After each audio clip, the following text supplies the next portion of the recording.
Dear student, good morning all of you. प्रतियोगिता संसार में आप सभी का स्वागत है। आज का हमारा अध्ययन विषय है यूजीसी नेट जारे पेपर 1 और इसमें हम अध्ययन कर रहे हैं शिक्षण को प्रभावित करने वाले कारक या तत्व। ये हमारा क्लास 4 है। क्लास 3 में हम बाकी के पॉइंट अध्ययन कर चुके हैं, तो वो आप पहले अध्ययन कर लेंगे जा करके, फिर इसको देखेंगे। तो आपके जो न्यू सिलेबस है 2023 में, उसमें जो शिक्षक को प्रभावित करने वाले तत्व है उसमें मुख्य रूप से 4 तत्वों को सम्मिलित किया गया है। फर्स्ट है शिक्षक, सेकंड है सहायक सामग्री, थर्ड है संस्थागत सुविधाएं और फोर्थ है शैक्षणिक वातावरण। यानी कि जो शिक्षण कार्य है वह क्या है? शिक्षण एक ऐसी प्रक्रिया है जिसके द्वारा एक शिक्षक क्या करता है? एक शिक्षार्थी की सर्वांगीण विकास करता है, उसको ज्ञान प्रदान करता है। यानी कि शिक्षण क्या है? सीखने सिखाने की एक प्रक्रिया है। तो इसको सबसे ज़्यादा प्रभावित कौन करेगा? एक शिक्षक और शिक्षार्थी। तो इसमें सबसे पहले प्रभावक तत्व कौन होगा? शिक्षक होगा और शिक्षार्थी। तो शिक्षक किस प्रकार से शिक्षण कार्य को प्रभावित करता है? अपने ज्ञान, कौशल, अभियोग्यता, विशेषज्ञता, अनुभव, समायोजन की जो क्षमता है या मूल्यांकन क्षमता है, इन सभी तथ्यों से शिक्षण प्रक्रिया को प्रभावित करता है और जो शिक्षार्थी है उनका सर्वांगीण विकास करता है। सेकेंड है सहायक सामग्री, यानी कि शिक्षक आपके शिक्षण प्रक्रिया में जितने भी सामग्री का प्रयोग करेगा, श्याम पट है या कोई प्रोजेक्टर वगैरह है या आपके जितने भी टैबलेट वगैरह आते हैं उनका प्रयोग करें, ये सभी क्या है? सहायक सामग्री है। और संस्थागत सुविधाएं, यानी कि जिस संस्था में आप अध्ययन करते हैं वहाँ की जो सुविधा है वह किस प्रकार से है। यदि सुविधाएं अच्छी होती है तो आपके शिक्षण कार्य क्या होता है? शिक्षण प्रक्रिया अच्छे से संपन्न हो जाती है। यदि संस्थागत सुविधाएं अच्छी नहीं होती तो शिक्षण प्रक्रिया क्या होता है? प्रभावित नहीं होता, वह सही तरीके से संपन्न नहीं होता। फिर है शैक्षिक वातावरण। जो आपके शैक्षिक वातावरण है वह प्रभावी होना चाहिए। शैक्षिक वातावरण इस प्रकार से प्रभावित करता है। तो इन सभी की जो मुख्य तथ्य है उसको हम आगे व्याख्या यानी कि विस्तार से अध्ययन करेंगे ताकि कोई भी क्वेश्चन न छूटे। तो चलिए स्टार्ट करते हैं कि शिक्षक किस प्रकार से शिक्षण प्रक्रिया को प्रभावित करता है या सहायक सामग्री किस प्रकार से शिक्षण प्रक्रिया को प्रभावित करता है या आपके जो संस्थागत सुविधाएं हैं या शैक्षिक वातावरण है यह शिक्षण प्रक्रिया को या शिक्षण को किस प्रकार से प्रभावित करता है। तो सबसे पहले देखेंगे हम शिक्षक विद्यार्थी से संबंधित। शिक्षण को प्रभावित करने वाले प्रमुख कारकों में शिक्षक और विद्यार्थी क्या होती है? महत्वपूर्ण भूमिका निभाती है। इसे हम निम्न प्रकार से समझ सकते हैं। पहला है शिक्षण कौशल। प्रत्येक मनुष्य में जन्मजात शिक्षण कौशल पाए जाते हैं और जो शिक्षण कौशल नहीं पाए जाते वो किसके माध्यम से समझते हैं? वो लोग शिक्षण के माध्यम से क्या करते हैं? ज्ञान अर्जित करते हैं। जो अन्य शिक्षण कौशल है उसको शिक्षण के माध्यम से समझते हैं। शिक्षण को प्रभावी बनाने के लिए एक शिक्षक में प्रमुख शिक्षण कौशल होना आवश्यक है, उनका संग्रहण होना आवश्यक है। यदि किसी शिक्षक में शिक्षण कौशल अच्छी ना हो तो क्या होगा? जो शिक्षण है वह प्रक्रिया प्रभावित नहीं होगा, जो विद्यार्थी है उसका विकास नहीं होगा। तो एक शिक्षक में, प्रभावी शिक्षक में किस प्रकार के शिक्षण कौशल होना चाहिए? उनमें सबसे पहले व्याख्यान देने की क्षमता होनी चाहिए। फिर है जो व्याख्यान में प्रयोग दिए हुए हैं उनको विद्यार्थी को समझाने की क्षमता, उनको करके दिखाने की क्षमता होनी चाहिए। फिर है उससे संबंधित जो प्रश्न है वो पूछने की क्षमता होनी चाहिए और उन जितने भी प्रश्न पूछ रहे हैं उसका निदान भी यानी कि आंसर बताने की भी क्षमता। और इन सभी के बाद उस कार्य का विश्लेषण यानी कि उनकी जो विद्यार्थी उनको सीख पाए हैं या नहीं सीख पाए हैं ये विश्लेषण करने की क्षमता भी होनी चाहिए। वही सफल शिक्षक होगा और उनकी ये कौशल ही शिक्षण कार्य को प्रभावित करेगा, जिससे क्या होगा? जो शिक्षार्थी है वे प्रभावित होंगे, उनका सर्वांगीण विकास होगा। फिर नेक्स्ट है शैक्षणिक योग्यता। एक शिक्षक में शैक्षणिक योग्यता क्या होनी चाहिए? पूर्ण रूप से होनी चाहिए। ये क्या होता है? जो शैक्षणिक योग्यता होता है यह बहुत ही महत्वपूर्ण होता है, जो शिक्षण को प्रभावित करता है। शैक्षणिक योग्यता के कुछ क्लास भी जारी किए गए हैं जो क्या करते हैं? जो शिक्षक की योग्यता को निर्धारित करते हैं, जैसे कि जेबीटी, बीएड, सीटेट, नेट ये सभी पाठ्यक्रम किसके लिए निर्धारित की गई है? जो शिक्षक है उसकी योग्यताओं को निर्धारित करने के लिए। जो जेबीटी जो एग्ज़ाम है वह पार कर लेता है, वे क्या करते हैं? जो न्यूनतम स्तर के यानी कि प्राथमिक स्तर के हैं या माध्यमिक स्तर के, उन संस्थाओं में अध्यापक का कार्य करते हैं। और जो आपके बाकी बीएड के हैं वो क्या करते हैं? आपके हाई स्कूल के स्टैंडर्ड, और जो सीटेट वाले होते हैं वे भी हाई स्कूल या आपके माध्यमिक शाला वगैरह में, और जो नेट होते हैं वो प्रोफेसर के रूप में कार्य करते हैं, सहायक प्राध्यापक वगैरह के। तो ये सभी एक योग्यता निर्धारित किए गए हैं जो क्या करते हैं? शिक्षण कार्य को या शिक्षण प्रक्रिया को प्रभावित करते हैं। फिर है विषय वस्तु की विशेषज्ञता।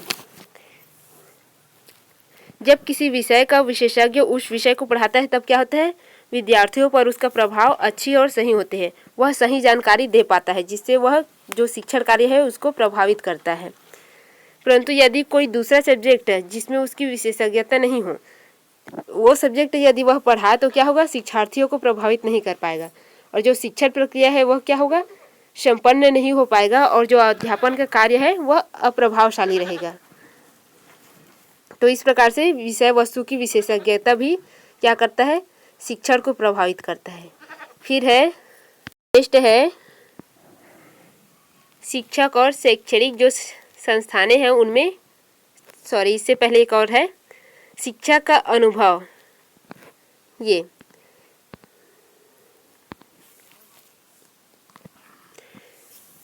शिक्षण प्रक्रिया को प्रभावित ढंग से प्रस्तुत करने के लिए, और जो विद्यार्थी होता है, शिक्षार्थी होता है, उनके प्रश्नों के उत्तर, उनकी जिज्ञासाओं की संतुष्टि के लिए, उन्हें शांत करने के लिए एक शिक्षक का अनुभवी होना बहुत ही आवश्यक है। तभी वह क्या कर पाएंगे? जो शिक्षार्थी है उनकी जितने भी प्रश्न के उत्तर है वो दे पाएंगे और उनकी जिज्ञासाओं को शांत कर पाएंगे। फिर है शिक्षक और शैक्षणिक संस्थानों में समन्वय, यानी कि एक शिक्षक और शैक्षणिक संस्थानों में इस प्रकार से समन्वय होना चाहिए कि वह जो शिक्षण प्रक्रिया है उसको क्या कर सके? एक सुनिश्चित प्रक्रिया बना सके, जिससे वह जो शिक्षण प्रक्रिया है वह पूर्ण रूप से संपन्न हो सके। यदि संस्थानों में समन्वय नहीं होता तो जितने भी पाठ्यक्रम की आवश्यकता होती है एक शिक्षण प्रक्रिया को पूर्ण करने में, इन सभी में क्या होती है? कुछ न कुछ कमियां आ जाती है, जिससे क्या होता है? जो शिक्षण प्रक्रिया है वह पूरी तरीके से संपन्न नहीं हो पाता। तो इस प्रकार से जो शिक्षण और उसकी शैक्षणिक संस्थानों में समन्वय होता है यह भी शिक्षण कार्य को प्रभावित करता है।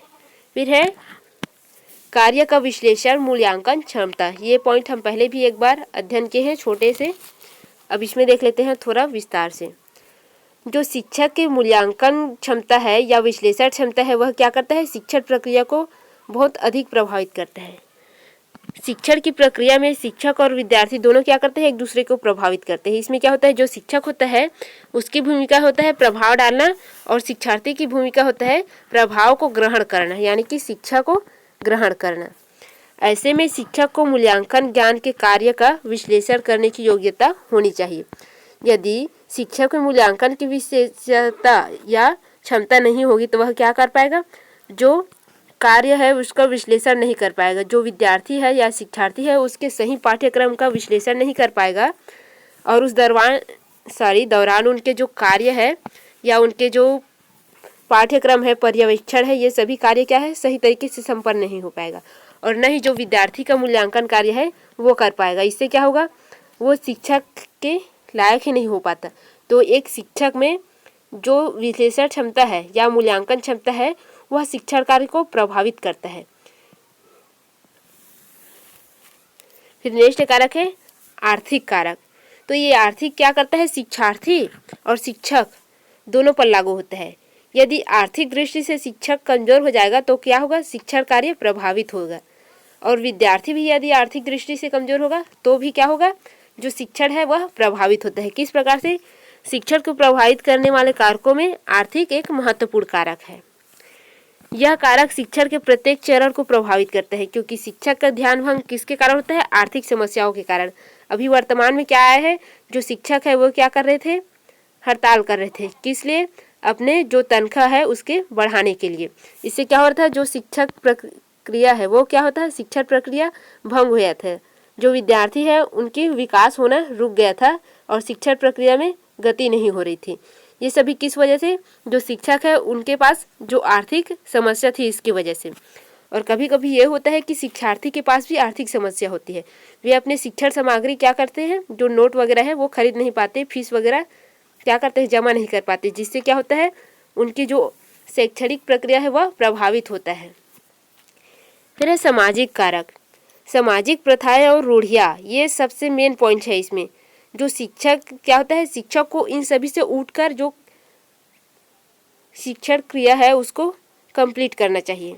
क्योंकि कुछ शिक्षक ऐसे होते हैं जो क्या करते हैं, सामाजिक प्रथाएं या रूढ़ियों में इतना चूर होते हैं कि वो सोचते हैं कि अमुक दिवस में अमुक समय किसी भी शिक्षण कार्य नहीं करना चाहिए, इससे अशुभ होता है। जैसे कि कुछ लोगों का उनका मानना होता है कि सूर्य ग्रहण के वक्त क्या क्या नहीं करना चाहिए, पढ़ाई नहीं करना चाहिए, ये उनका मानना होता है। यदि किसी भी पढ़ाई के समय यदि आपकी क्लास लगने की समय हो गई है, उस समय क्या होगा, सूर्य ग्रहण लगने वाला है, ये उनको पता है शिक्षक को, तो वो क्या कहेंगे, वो कहेंगे कि इस समय पढ़ाई करना क्या होता है, अशुभ होता है, तो हम पढ़ाई नहीं करेंगे। तो इससे क्या होता है, जो शिक्षण प्रक्रिया है यह प्रभावित होता है। तो ये भी क्या होना चाहिए, जो शिक्षक होता है उन्हें इससे उठकर क्या करना चाहिए, जो शिक्षण कार्य है उसे कंप्लीट करना चाहिए। इससे क्या होता है, जो शिक्षण प्रक्रिया है वह प्रभावी होता है। शिक्षार्थी क्या होता है, इससे प्रभावित होकर और पढ़ाई के लिए उत्सुक होते हैं और उनमें ये धारणाएं नहीं आती। फिर है माता पिता एवं समाज की अपेक्षाएं। जो शिक्षण प्रक्रिया है उसको ये किस प्रकार से प्रभावित करते हैं, इनकी जो अपेक्षाएं होती है ये सर्वोपरि होता है। और जो शिक्षण प्रक्रिया है उसके लिए बहुत ही खतरा, वो लोग शिक्षण के कार्य को नहीं देखते। वे समय, जितना भी समय उनको ज़रूरत पड़े वो क्या करेंगे, आपसे उस चीज़ की अपेक्षा करेंगे कि आप उस समय उनके सामने उपस्थित हो। लेकिन इससे क्या होता है, जो शिक्षण प्रक्रिया है वह प्रभावित होता है, क्योंकि शिक्षण प्रक्रिया समय दर समय चलता है और समय क्या है, निरंतर गतिशील है और वो समय वापस नहीं आता। इस प्रकार से क्या करता है, ये अपेक्षा जो है ये बहुत ही खतरा चीज़ है आपके जो शिक्षण प्रक्रिया है उसके लिए। ये हो गया आपके शिक्षक से संबंधित जो और विद्यार्थी से संबंधित जितने भी शिक्षण प्रक्रिया को या शिक्षण को प्रभावित करने वाले तथ्य है, तत्व है या कारक है, ये कंप्लीट। फिर है जो सहायक सामग्री है, आपके जो शिक्षण कार्य है उसको प्रभावित करने वाले सहायक सामग्री, इस तथ्य का अध्ययन करेंगे। ये सहायक सामग्री जो कारक है यह किस प्रकार से शिक्षण को प्रभावित करता है। शिक्षक द्वारा जितने भी पाठ्य पुस्तक के अध्यापन के दौरान जिन वस्तु सेवाओं का प्रयोग किया जाता है उन्हें शिक्षण सहायक सामग्री कहा जाता है। एक परिभाषा भी है, ये भी देख लेते हैं, कभी कभी पूछ देते हैं। कोई भी ऐसी सामग्री जिनके माध्यम से शिक्षण प्रक्रिया को उद्दीपित किया जा सके, यानी कि उसे प्रभावी बनाया जा सके और उत्सुकता लाया जा सके विद्यार्थियों में, अथवा श्रवण इंद्रियों द्वारा संवेदनाओं को द्वारा आगे बढ़ाया जा सके, यानी कि उनके जो विकास है उनको आगे बढ़ाया जा सके, क्लास को क्या कर सके, संचालित कर सके, वह सभी शिक्षण सामग्री क्या कहलाती है, आपके जितने भी शिक्षण सहायक सामग्री ये है। शिक्षण सहायक जो सामग्री है उसे 3 प्रकार में रखा गया है, श्रव्य, दृश्य और दृश्य श्रव्य। यानी कि जिन सामग्रियों से आप सुनकर क्या करेंगे, सीखेंगे, वे सभी क्या है, श्रव्य साधन है। और दृश्य साधन कौन होंगे, जिनसे आप देख करके सीखते हैं। और श्रव्य दृश्य क्या होता है, जिनसे आप सुन करके और देख करके दोनों तरीके से सीखते हैं। जैसे कि आपके श्रव्य साधन में क्या हो जाएगा, आपके जो शिक्षक है वो क्या करते हैं, आपको अपने मुंह से बोलकर पढ़ाते हैं, तो वो सर्वप्रथम हो जाएगा। फिर आपके जितने भी रेडियो वगैरह है, टेप रिकॉर्डर है, जिसमें उनकी आवाज़ रिकॉर्ड होते हैं, जो शिक्षक होते हैं उनकी, ये सभी क्या हो जाएंगे, श्रव्य साधन हो जाएंगे। अब दृश्य साधन, जितने भी मानचित्र का प्रयोग, स्लाइड शो वगैरह, प्रोजेक्टर वगैरह, ये सभी क्या है, दृश्य साधन है। और दृश्य श्रव्य क्या हो जाएगा, आपके टेलीविज़न वगैरह है या वीडियो ऑडियो रिकॉर्डिंग वाला हो गया, ये सभी क्या है, आपके दृश्य श्रव्य साधन हो जाते हैं। तो चलिए इनका एक छोटा सा विस्तार भी देख लें ताकि आपको कोई भी क्वेश्चन छूटे ना। तो इसमें सबसे पहले देखेंगे हम श्रव्य साधन या सामग्री या तत्व, यानी कि शिक्षण के सहायक के श्रव्य साधन जो क्या करता है, शिक्षण कार्य को प्रभावित करता है, उसको किसी न किसी तरीके से प्रभावित करते हैं। इसमें कौन कौन से हैं, इस श्रेणी में ऐसे सहायक सामग्री को रखा जाता है जिसके द्वारा सुनकर ज्ञान प्राप्त किया जाता है। ये क्या है? श्रव्य साधन या सामग्री है, जैसे कि फोनोग्राम रिकॉर्ड, रेडियो प्रसारण और मैग्नेटिक टेप रिकॉर्डिंग। ये सभी क्या है? एक प्रकार की श्रव्य साधन है। इसे निम्न प्रकारों में रखा गया है। तो फर्स्ट है रेडियो। ये क्या है? इससे आप क्या करते हैं? सुन करके ज्ञान प्राप्त करते हैं।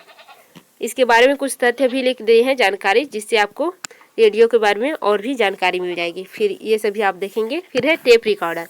ये क्या होता है? वॉइस को रिकॉर्ड करता है, जिसके माध्यम से क्या करते हैं आप? अपने जो समस्या है उसका समाधान करते हैं। जो बच्चे क्या होते हैं रेगुलर स्कूल नहीं जा पाते, वो क्या करते हैं? जो टेप रिकॉर्डर वगैरह है उनके माध्यम से अध्ययन कर लेते हैं। फिर है ग्रामोफोन।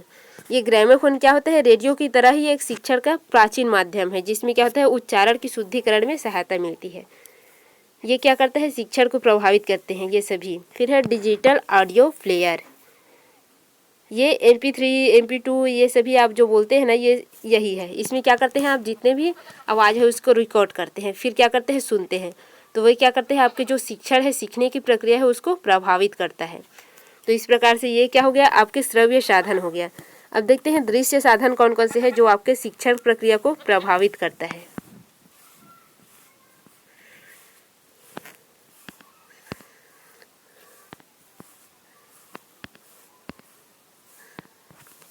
तो ये है आपके दृश्य साधन। इसमें ऐसी सामग्रियों को उल्लेखित किया जाता है जिनके माध्यम से देखकर ज्ञान प्राप्त किया जा सकता है। उदाहरण के लिए कौन कौन से हैं? प्रोजेक्टर, फिल्म स्ट्रिप, आपके जो परिचित्र है, मानचित्र है, श्यामपट्ट है, चाकबोर्ड है, फोटोग्राफ है, ये सभी क्या है? दृश्य सामग्री है, जिनके माध्यम से आप देख करके क्या करते हैं? ज्ञान प्राप्त करते हैं। तो चलिए ये कि कौन कौन से प्रकार के हो सकते हैं ये भी देख लेते हैं, क्योंकि आपके एग्जाम में यदि पूछ देते हैं तो कोई भी ना छूटे। फर्स्ट है रेखा चित्र या चार्ट। एक शिक्षक क्या करता है? शिक्षण प्रक्रिया के टाइम क्या करता है? आपको रेखा चित्र या चार्ट के माध्यम से प्रभावित करता है, उसे अच्छे तरीके से प्रस्तुत करता है, जिससे क्या होता है? शिक्षण प्रक्रिया अधिक प्रभावी हो जाता है। फिर है मानचित्र और ग्लोब। यदि किसी भी भूगोल वगैरह सब्जेक्ट है या किसी भी रास्ता वगैरह का आपको, या GIS है, इसमें क्या करते हैं? मानचित्र और ग्लोब का प्रयोग बहुत ही ज़्यादा करते हैं। इससे क्या होता है? जो शिक्षार्थी होता है वह उस तथ्य को अच्छे से समझ पाता है, या उस स्थान को, संबंधित स्थान को देख पाता है कि हाँ इस स्थान पर है यह चीज़, इस प्रकार से।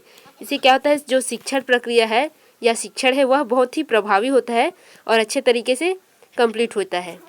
फिर है मॉडल्स। ये मॉडल क्या होता है? इसमें किसी भी ज्ञान को क्या करते हैं? उसको प्रैक्टिकली करके दिखाया जाता है, ये होता है मॉडल। जैसे कि जानवर के बारे में आप पढ़ाई कर रहे हैं तो उनको उनके आंतरिक अंगों को, बाह्य अंगों को वो मॉडल के माध्यम से दिखाएगा आपको, ये होता है। फिर है पौधे। पौधे तो आपके सामने पौधे लाया जाएगा, इसके आंतरिक बनावट किस प्रकार से होता है ये दिखाया जाएगा आपको, ये होता है पौधे से संबंधित मॉडल, ये होता है मॉडल। और इसके माध्यम से क्या होता है? जो विज्ञान वालों की शिक्षण है वह क्या होता है? बहुत ही प्रभावी हो जाता है। यदि उन्हें मॉडल नहीं दिखाया जाए या मॉडल या प्रयोग नहीं किया जाए तो क्या होगा? उनका शिक्षण जो है वह प्रभावी नहीं होगा, जो शिक्षण प्रक्रिया है वह सही तरीके से संपन्न नहीं होगा। फिर है स्लाइड। ये स्लाइड क्या होता है? इसके माध्यम से ये इसके लिए प्रोजेक्टर का उपयोग करते हैं।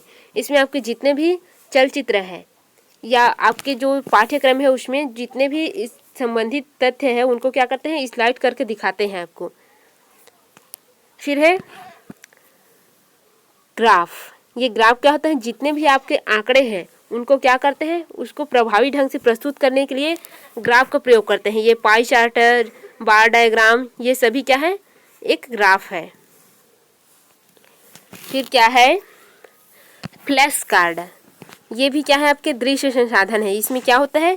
जो छोटे छोटे शब्द होते हैं उसे शब्द चित्र के माध्यम से, जैसे कि आप पहले से 5वीं क्लास तक के रहे होंगे तो आपको एक फ्लैश कार्ड मीटर होगा, यानी कि वो छोटे छोटे गोलियों की तरह रहता है, चौकोर गोलियों की तरह। उसको क्या करते हैं? हम पहले शब्दों को रखेंगे, फिर उसको मात्रा को उसमें लगाएंगे, इस प्रकार से उसे बोर्ड को जोड़ते जाएंगे, फिर क्या होगा? पूरा एक टेबल हमारा तैयार हो जाता है। ये होता है फ्लैश कार्ड। ये हम लगभग प्राइमरी क्लास में प्रयोग करते हैं इस फ्लैश कार्ड का। तो ये भी क्या है? एक दृश्य संसाधन है जो क्या करता है?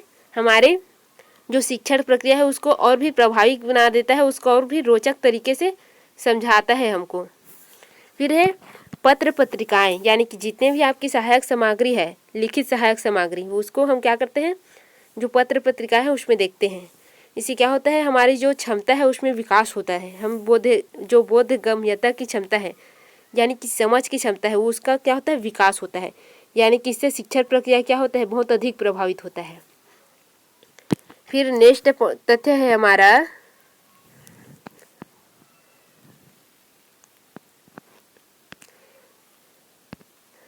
Power point projector. ये तो आप बहुत ही पहले से जानते होंगे, जिसमें आपके मोबाइल में भी चलता है। इसमें क्या होता है, जितने भी तथ्य है या तत्व है जिसको आप क्या करते हैं, आपके अध्ययन करते हैं, वो क्या करता है, इसमें दिखाता है। पावर पॉइंट के माध्यम से उसे अच्छे तरीके से दिखाता है। आपके जो तथ्य है, आपके डायग्राम है, आपके ग्राफिक्स है, सभी को एक साथ प्रदर्शित करता है वो। ये होता है पावर पॉइंट, जो क्या करता है, शिक्षण प्रक्रिया को अधिक रोचक बना देता है। विद्यार्थी इसमें क्या करते हैं, रुचि लेते हैं, शिक्षक भी रुचि लेते हैं। फिर 3D मॉडल, ये क्या होता है, आपकी जितने भी प्रक्रिया है उसको एक ऐसी व्यवस्थित तरीके से प्रस्तुत करता है जिससे आप क्या करते हैं, उसे और देखने के लिए उत्सुक होते हैं। जैसे कि आपके मोबाइल में ये 3D अभी बहुत चल रहा है, बहुत सारी आपकी जो समस्याएं हैं उसको क्या कर रहे हैं, 3D के माध्यम से आपसे अवगत करा रहे हैं। तो ये 3D मॉडल क्या है, आधुनिक युग में एक बहुत ही अच्छा शिक्षण की सुविधाएं प्रस्तुत कर रहे हैं, जिससे क्या कर रहे हैं, आप देख के बहुत आसानी से समझ पा रहे हैं कि किस प्रकार से होता है।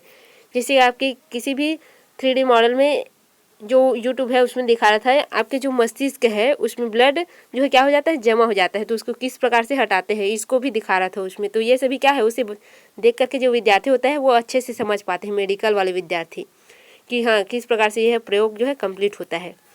तो इस प्रकार से ये सभी सामग्री क्या होता है, जो शिक्षण प्रक्रिया है उसको प्रभावित करता है और उसे अधिक प्रभावी करते हैं। फिर अब नेक्स्ट साधन आता है श्रव्य दृश्य साधन, यानी कि दोनों का मिश्रित साधन। तो इसमें कौन कौन से हैं ये भी देख लेते हैं ताकि आप अच्छे से समझ पाए। तो श्रव्य दृश्य साधन शिक्षण की प्रक्रिया में प्रयुक्त समस्त साधन अथवा उपकरण जिनकी सहायता से शिक्षार्थी देखने और सुनने वाली इंद्रियों को सक्रिय बनाकर क्या करता है, ज्ञान अर्जित करता है, वह क्या है, श्रव्य दृश्य सामग्री कहलाता है। उदाहरण के लिए टेलीविजन, चलचित्र, slide, computer, audio video recording, ये सभी क्या है, आपके श्रव्य दृश्य संसाधन है। तो ये आपको किस प्रकार से प्रभावित करता है, आपके जो शिक्षण कार्य है वो देख लेते हैं। एक शिक्षण सामग्री के अंतर्गत वे शिक्षण साधन आते हैं जिनके द्वारा छात्र देखकर तथा सुनकर दोनों प्रकार से ज्ञान प्राप्त करता है। इसमें अधिगम के लिए दृश्य एवं श्रवण इंद्रिय दोनों में उपयोग करता है। उदाहरण के लिए टेलीविजन, चलचित्र, ये सभी आप क्या करते हैं, उसमें प्रयोग करते हैं। तो चलिए देखते हैं टेलीविज़न। टेलीविज़न क्या करता है, आपके जो पाठ्यक्रम के हैं उसे दर्शाता है, उसे क्या करता है, आप सुनकर और देखकर दोनों तरीके से अच्छे तरीके से समझ पाते हैं। ये क्या करता है, आपको जो शिक्षण प्रक्रिया है उसको रुचिकर बना देता है। फिर है कंप्यूटर। कंप्यूटर भी एक क्या है, ये आपकी प्रैक्टिकली और श्रव्य दोनों तरीके से आपके मस्तिष्क को क्या करता है, मजबूत बना देता है, आप उसे अच्छे से समझ पाते हैं। तो ये क्या करता है, जो शिक्षण प्रक्रिया है आपके उसको बहुत अच्छे तरीके से प्रभावित करते हैं। फिर है मल्टीमीडिया। ये सामग्री कैसे आपके शिक्षण प्रक्रिया को प्रभावित करता है, इसमें ऑडियो वीडियो और आपके मीडिया वगैरह है, जितने भी डाटा है उसको एक साथ अच्छे तरीके से प्रस्तुत करता है, जिससे क्या होता है, आपके जो शिक्षण कार्य है वह बहुत सरल हो जाता है और आप इसमें रुचि भी बहुत अच्छे तरीके से लेते हैं। तो ये मल्टीमीडिया भी आपके जो शिक्षण कार्य है उसको प्रभावित करता है। फिर है ब्लैक बोर्ड। तो ब्लैक बोर्ड एक प्राचीन पद्धति भी है और आपके वर्तमान में भी यह चल रहा है। और ये किस प्रकार से जो शिक्षक है वो बोलता है और उसे बोलकर आपके डायग्राम के माध्यम से समझाता है। तो इस प्रकार से ये भी क्या है, एक श्रव्य दृश्य संसाधन है, जिसके माध्यम से आप क्या करते हैं, आपके जो शिक्षण कार्य जो है पूर्ण होता है। ये भी क्या करता है, आपके शिक्षण की प्रक्रिया या शिक्षण को प्रभावित करता है। फिर है डिस्प्ले बोर्ड है। ये डिस्प्ले बोर्ड क्या होता है, ये वाइट बोर्ड जो आप देखे होंगे या श्याम पट का उसी से संबंधित जितने भी अभी वर्तमान में बोर्ड आ रहे हैं ये सभी डिस्प्ले बोर्ड होते हैं। जैसे कि आपके चुंबकीय बोर्ड, बुलेटिन बोर्ड, आपके पेज बोर्ड है, ये सभी इसी प्रकार के हैं। ये क्या करते हैं, आपको प्रभावित तरीके से दिखाता है। फिर है चलचित्र सिनेमा। ये क्या है, वर्तमान समय में सबसे प्रचलित है। इसमें क्या है, सर्वसुलभ और सबसे सस्ता माध्यम है, जो क्या करता है, जो शिक्षण कार्य है उसको क्या करता है, प्रभावित और रोचक बनाने का तरीका है। फिर है संवाद सामग्री। संवाद सामग्री आधुनिक समय की नवीन तकनीकी की देन है। इसमें क्या होता है, श्रव्य दृश्य सामग्री के रूप में जो शिक्षार्थी के परस्पर संवाद करती है, जिनमें interactive video, internet video calling, ये सभी क्या है, प्रचलित है। जैसे कि आपकी गूगल मीट वगैरह है। इसमें क्या करते हैं, जो शिक्षक और शिक्षार्थी जो है अध्ययन का कार्य करते हैं, और ये क्या है, एक शिक्षण की साधन है। जो आपके संवाद सामग्री है, गूगल जो आता है अध्ययन के लिए, ये सभी है। इस प्रकार से ये सभी क्या करते हैं, शिक्षण को प्रभावित करते हैं, यानी कि शिक्षण की प्रक्रिया को मनोरम बनाते हैं, सुगम बनाते हैं, व्यवस्थित करते हैं। फिर है विजुअल पेन टैब। ये सभी जानते होंगे, ये सभी यूज़ करते हैं। आपके जो टेबलेट आता है उसमें क्या करते हैं हम, एक टच पेन आता है, उसके माध्यम से उसको अध्ययन करते हैं। ये सभी क्या होता है इसमें, ये सभी टेबलेट वगैरह है, विजुअल पेन टैब कहलाते हैं। इसमें हम प्रभावी तरीके से जो हमारा जो शिक्षण कार्यक्रम है उसको क्या करता है, समझने के लिए उसमें प्रस्तुत यदि करते हैं विजुअल पेन टैब का, तो उसमें अच्छे तरीके से समझ पाते हैं हम। एनिमेशन, ग्राफिक, चित्र, ये सभी चीज़ का प्रयोग करके हमको दिखाया जाता है, जिससे क्या करते हैं हम अच्छे तरीके से ग्रहण कर पाते हैं और बहुत ही कम समय में। फिर है मैग्नेटिक बोर्ड। ये जितने भी वर्तमान में जो बोर्ड उपयोग हो रहे हैं वे सभी क्या है, मैग्नेटिक बोर्ड है। जैसे कि आप में जो आपकी क्लास में लगा होगा एक बोर्ड जो चाक से भी चलता है और मार्कर पेन भी उसमें चलता है, ये है आपका मैग्नेटिक बोर्ड है। ये हो गया आपके दो श्रव्य दृश्य सामग्री है, सहायक सामग्री, ये भी कंप्लीट। अब हम देखेंगे तीसरी प्रकार के जो शिक्षण को प्रभावित करने वाले तत्व है या कारक है, ये अध्ययन करेंगे। तो तीसरे प्रकार के जो शिक्षण या आपकी शिक्षण प्रक्रिया को प्रभावित करने वाले जो कारक है वो कौन है, संस्थागत सुविधाएं।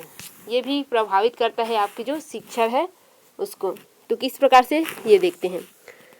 संस्थाएं शिक्षार्थी के योग्य पाठ्यक्रमों को रुचिकर बनाकर शिक्षण को प्रभावी बनाता है। यानी कि संस्था क्या करता है, जो शिक्षार्थी से योग्य जो पाठ्यक्रम है उसको क्या करता है, रुचिकर बनाता है। जैसे कि आप किस में है, स्नातक स्नातकोत्तर में होंगे, और जो आपको यदि जो पाठ्य सामग्री है वो आपके स्तर के नहीं होंगे, किसी अन्य स्तर के, जैसे कि आपके इंटरमीडिएट स्तर के या यूजी लेवल के पाठ्यक्रम को आपको दे देंगे, तो क्या होगा, आपका जो विकास होगा वो होगा नहीं होगा। तो इससे क्या होता है, आपके स्तर के जो पाठ्यक्रम है उसी को रुचिकर बनाकर आप में प्रस्तुत की जाए तो क्या होगा, इससे आपकी जो शिक्षण प्रक्रिया है वह बहुत अधिक प्रभावी होगा और आप भी प्रभावी होंगे, आपका सर्वांगीण विकास होगा। ये फिर है संस्थाएं शिक्षक एवं शिक्षार्थी के संबंध हेतु जो प्रबंध एवं कुशल तकनीकी है उसको बढ़ावा देता है। इससे क्या होता है, जो शिक्षण है वो बहुत ही ज़्यादा प्रभावित होता है। फिर है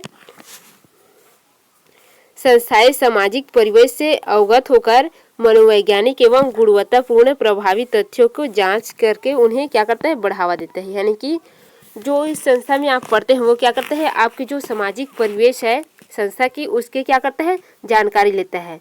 फिर क्या करता है, उसमें और गुणवत्ता लाता है, जिससे क्या होता है, हमारी जो शिक्षण प्रक्रिया है वह क्या होता है, और भी रोचक हो जाता है। फिर है नेक्स्ट, इसमें थोड़ा क्रम अलग हो गया है तो इसे आप सुधारेंगे। संस्थाएं कुशल क्षमता के विकास हेतु शिक्षण, प्रशिक्षण, जांच जैसी महत्वपूर्ण पहल करती है। यानी कि संस्था क्या करते हैं, समय समय पर आपके शिक्षण, प्रशिक्षण और जांच के लिए बहुत सारे सेमिनार का आयोजन करते हैं। ये सभी क्या करते हैं, शिक्षक संस्थाएं द्वारा होता है। ये क्या करते हैं, आपके शिक्षण की प्रक्रिया है उसको प्रभावित करता है, उसको और रोचक और आपके सर्वांगीण विकास के लिए प्रोत्साहन देता है। फिर है संस्थाओं में आधुनिक व बदलते समय के अनुसार कुशल प्रशिक्षण, शिक्षक, प्रौद्योगिकी आधारित शिक्षण सहायक सामग्री को बढ़ावा देता है। यानी कि वर्तमान समय में आपकी क्या कर रहे हैं, जो प्रशिक्षण की सहायक सामग्री है, जैसे कि आपकी प्रोजेक्टर वगैरह, पहले प्रोजेक्टर थे क्या, नहीं थे, लेकिन अब क्या करें, आपके शिक्षण की सुविधा के लिए प्रोजेक्टरों का सभी विद्यालयों में व्यवस्था की जा रही है। हमारे भी संस्था में प्रोजेक्टर आ चुके हैं, 2-2, 3-3। तो ये क्या है, आपकी वर्तमान समय बदलते रहे हैं उसके अनुसार आपके लिए प्रोजेक्टर, श्यामपट्ट, इन सभी की व्यवस्था कौन करता है, संस्थाएं करती है। फिर है वर्तमान में मुक्त विद्यालय, जैसे ये संस्थाएं क्या करते हैं, दूर दराज से शिक्षा कार्यक्रमों की आयोजना करती है, जिससे क्या होता है, जो दूर रहते हैं वो विद्यार्थी भी ऑनलाइन के माध्यम से लाभान्वित होते हैं। ये क्या है, उन संस्थाओं की ही क्या है, व्यवस्था है जिससे क्या हो रहा है, शिक्षण प्रक्रिया और प्रभावित हो रहा है, उनका शिक्षण प्रक्रिया का क्या हो रहा है, विस्तार हो रहा है। फिर है, वर्तमान में सरकार व संस्थाएं ऑनलाइन शिक्षा प्रणाली को भी बढ़ावा दे रही है, जिससे क्या हो रहा है, देश की दूर किसी गांव में रहने वाला शिक्षार्थी भी लाभान्वित हो रहा है। फिर है, संस्थाएं शिक्षार्थी की मानसिक, सामाजिक कौशल आदि विकास के लिए जिम्मेदार होती हैं, जो इसके लिए समय समय पर जांच व उचित प्रबंध कर उसका उचित परिणाम देखती है। यानी कि आपकी जो संस्था, जिस संस्था में आप पढ़ते हैं, वो क्या करता है, आपके जो मानसिक सामाजिक कौशल है उसका क्या करता है, जिम्मेदार होता है। वो क्या करता है, आपकी मानसिक सामाजिक कौशल यदि निम्न है तो वो क्या करेगा, उसके लिए कुछ ऐसा वैसा करेगा कि आपकी जो मानसिक सामाजिक कौशल है वो क्या होगा, ऊपर उठ जाए। उसके लिए उचित व्यवस्था करेगा, उचित शिक्षा का प्रबंधन करेगा। ये किसका कार्य होता है, संस्था का। इस प्रकार से क्या होगा, आपकी शिक्षा जो है उस शिक्षा प्रक्रिया से प्रभावित होगा। फिर आप क्या करेंगे, आपका भी विकास होगा। फिर यह है 9 में लिखा है, संस्थाएं शिक्षण व प्रशिक्षण के लिए अनुकूल वातावरण पैदा करता है, जिससे क्या होता है, शिक्षक और शिक्षार्थी के मध्य क्या होता है, समन्वय स्थापित होता है और शिक्षण जो है सफल संचालित होता है। ये भी कार्य किसका होता है, संस्थाएं की होती है। यदि जो संस्थाएं हैं वह शिक्षण प्रक्रिया को अगर सफल तरीके से संचालित नहीं कर पाएगा तो क्या होगा, जो शिक्षण प्रक्रिया है वह आपको पूर्ण नहीं होगा। तो इसको पूर्ण कौन करता है, जो संस्थाएं होती है वह शिक्षण प्रक्रिया और प्रशिक्षण के लिए अनुकूल वातावरण पैदा करके करता है। फिर है, संस्थाएं शिक्षार्थियों के मानसिक और बौद्धिक विकास हेतु मनोवैज्ञानिक अध्ययन करती है। यानी कि जो संस्था होती है वह शिक्षण प्रक्रिया को किस प्रकार से प्रभावित करता है, वे जो विद्यार्थी होते हैं या शिक्षार्थी होते हैं उनके मानसिक बौद्धिक विकास के लिए मनोवैज्ञानिक अध्ययन करती है। इस प्रकार से जो शिक्षण प्रक्रिया है उसको प्रभावित करती है। फिर नेक्स्ट है, इस प्रकार संस्थाएं शिक्षक, शिक्षार्थी, अध्ययन सामग्री, अनुकूल वातावरण, प्रशिक्षण कार्यक्रम आदि के सहारे उचित एवं समयोजित प्रबंध कर शिक्षण को मजबूत बनाने का कार्य करते हैं। ये क्या होता है, इससे शिक्षण जो कार्य है वह बहुत ही प्रभावित होता है। फिर ये हो गया आपका तीसरा पॉइंट भी कंप्लीट, यानी कि संस्थागत सुविधाएं किस प्रकार से शिक्षण को प्रभावित करने वाला एक कारक है, ये हम समझ पाए। अब हम समझेंगे कि शैक्षिक वातावरण शिक्षण को किस प्रकार से प्रभावित करता है। ये तो इसमें जो शैक्षिक वातावरण है वो शिक्षक जो प्रक्रिया है उसको किस प्रकार से प्रभावित करता है, ये देखेंगे।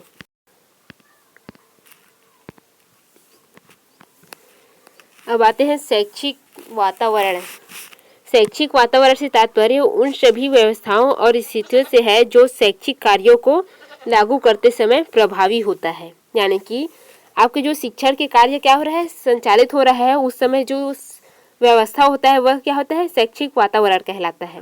इससे क्या होता है, आपके जो शैक्षणिक कार्य है वह प्रभावित होता है। यदि आपके आसपास क्या होगा, शोरगुल अधिक होगा, आपके आसपास कोई मंदिर वगैरह है, मस्जिद वगैरह है, वहाँ पर क्या चल रहा है, लगातार जो क्या है, जो श्रव्य संसाधन है, डीजे वगैरह वो बज रहे हैं, तो इससे क्या होगा, आपकी शिक्षण की प्रक्रिया उसमें प्रभावित होगा, बाधाएं आ गई। इससे क्या होगा, आपकी जो श्रवण शक्ति है उसमें कमी आएगी। आप जो तथ्य है, आपके पाठ्यक्रम है उसे नहीं समझ पाएंगे, आपका ध्यान उसमें केंद्रित होगा। इससे क्या होगा, आपका शैक्षणिक वातावरण असमन्वित हो जाएगा, खराब हो गया है। इससे क्या होगा, आपकी जो ज्ञान क्षमता है वह बढ़ नहीं पाएगा इस प्रकार से। तो इसमें क्या करते हैं, जो शैक्षणिक वातावरण होना चाहिए वो प्रभावी होना चाहिए। किस प्रकार से, चलिए देखते हैं। विद्यालय की स्थापना करते समय इस बात पर ध्यान दिया जाता है कि उस क्षेत्र में कोई ज़्यादा आबादी तो नहीं है या आबादी क्षेत्र से कितनी दूर है, उसके आसपास कोई प्राकृतिक सामाजिक स्थिति, अर्थात विद्यालय किसी कारखाने के पास तो नहीं है या किसी मंदिर मस्जिद के पास तो नहीं है, जिससे क्या होता है, जो शिक्षण प्रक्रिया है उसमें कोई परेशानी हो। ये सभी क्या है, इन सभी तथ्यों को देख करके क्या किया जाता है, शैक्षणिक संस्था का स्थापना की जाती है। शैक्षणिक वातावरण से संबंधित कुछ महत्वपूर्ण तथ्य हैं, वो समझ लेते हैं। शैक्षिक वातावरण में नेतृत्व संरचना शैक्षिक प्रशासन व विकासोन्मुखी कारक है। नेतृत्व संरचना समाज की प्रकृति और आवश्यकता के आधार पर होनी चाहिए। यानी कि आपकी जो शैक्षणिक वातावरण है वो क्या करता है, आपकी शैक्षण प्रक्रिया को प्रभावित करता है। तो वो किस प्रकार से प्रभावित करता है, जो शैक्षणिक वातावरण है यदि अच्छा होता है तो क्या होगा, आपके जो शैक्षणिक कार्य है वह संपन्न होगा। तो इस प्रकार से ये सभी होता है। तो ये पॉइंट भी आप देख लेंगे जितने भी है, बाकी इसमें ज़्यादा कुछ नहीं है। तो इस प्रकार से ये आज का क्लास हमारा संपन्न होता है। फिर नेक्स्ट चैप्टर के साथ फिर से उपलब्ध होंगे हम।